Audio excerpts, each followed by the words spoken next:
মিথ্যা মামলা মূলত মেটার সামনে আমাদের মামলায় কুষ্টিয়া ছাত্র শিবিরের বিএনপি যেভাবে অন্যায় করলো, এই অন্যায়ের জবাব বিএনপি বিরুদ্ধে দিতে হবে ইনশাআল্লাহ। এই মামলায় বিএনপির যে নেতৃবৃন্দ জড়িত সবকিছু আমরা লক্ষ্য করেছি। বিএনপির এই লুটেরা, চাঁদাবাজ, অগ্নি সন্ত্রাসীরা আমাদেরকে বিতাড়িত করতে পারবে না। ফিলিপনগরের সর্বস্তরের মানুষ আমাদের সাথে আছে। আগামী নির্বাচনে ফিলিপনগরের সর্বস্তরের মানুষ আমার সাথে থেকে ভূমিকা পালন করবে ইনশাআল্লাহ। ফিলিপনগরের মানুষ অতি দ্রুত আপনাদের সাথে সাক্ষাৎ হবে।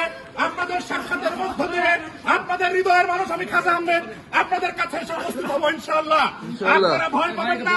যেমনি ভাবে রোজা রেখেছেন, যেমনি ভাবে সদকা করেছেন, যেমনি ভাবে দান করেছেন, তেমনি ভাবে আপনাদের সন্তান খাজা আহমেদের জন্য দান করবেন। এই বিএনপি নামক লুটের রাস্তা এই বাংলাদেশ থেকে নিঃশ্বাসিত হয়ে যাবে ইনশাআল্লাহ। ফিলিপনগরে যে অন্যায় আমার পুরো হয়েছে, যে অবিচার হয়েছে, এই অবিচার থেকে এই ফিলিপনগরের আপামর মানুষ এই বিএনপিকে নিঃশ্বাসিত করার জন্য ভূমিকা পালন করবে ইনশাআল্লাহ।